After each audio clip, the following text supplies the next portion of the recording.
ఇవాళ నరేంద్ర మోడీ గారు ఆ బీసీలో ఉన్నటువంటి ఆ నిమిత్యాలను ఇవాళ చరణ్ సింగ్ గారి పార్టీ ఏదైనా వాళ్ళ గౌరవించి ఇవాళ భారత్ రత్న వారికి అవార్డు ఇవ్వడం జరిగింది. కర్పూరి ఠాకూర్ ఒక పేద మరి కుటుంబంలో పుట్టిన వ్యక్తి, అత్యంత వెనుకబడ్డ సామాజిక వర్గానికి సంబంధించిన వ్యక్తి, ఓ మోచి మరి వృత్తిలో కొనసాగిన వ్యక్తి ముఖ్యమంత్రి అయితే, 2 సార్లు బీహార్కు ముఖ్యమంత్రి అయితే ఎంత ఉదారంగా వారు ఆనాడు మరి అగ్రవర్ణాలు ఉన్న పేదలకు కూడా రిజర్వేషన్ ఇచ్చిన మహానుభావుడు కర్పూరి ఠాకూర్ అని.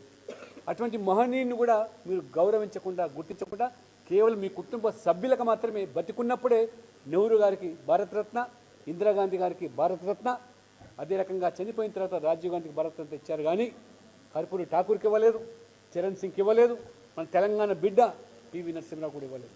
కానీ నరేంద్ర మోడీ గారు పెద్ద మనసుతో కర్పూరి ఠాకూర్ గారు, అదే రకంగా చరణ్ సింగ్ గారికి భారతరత్న ఇచ్చి గౌరవిస్తే ఇది బీసీల పట్ల ఉన్న చిత్తశుద్ధి.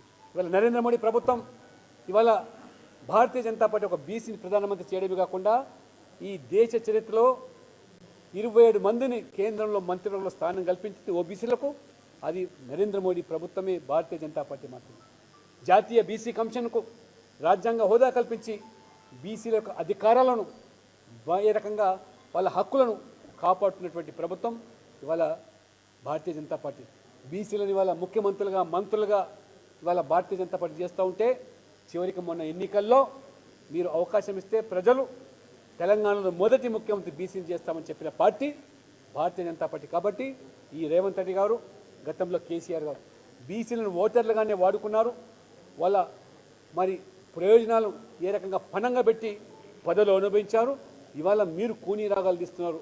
ఇవాళ మొత్తం సమాజం అంతా కూడా చైతన్యవంతమైంది.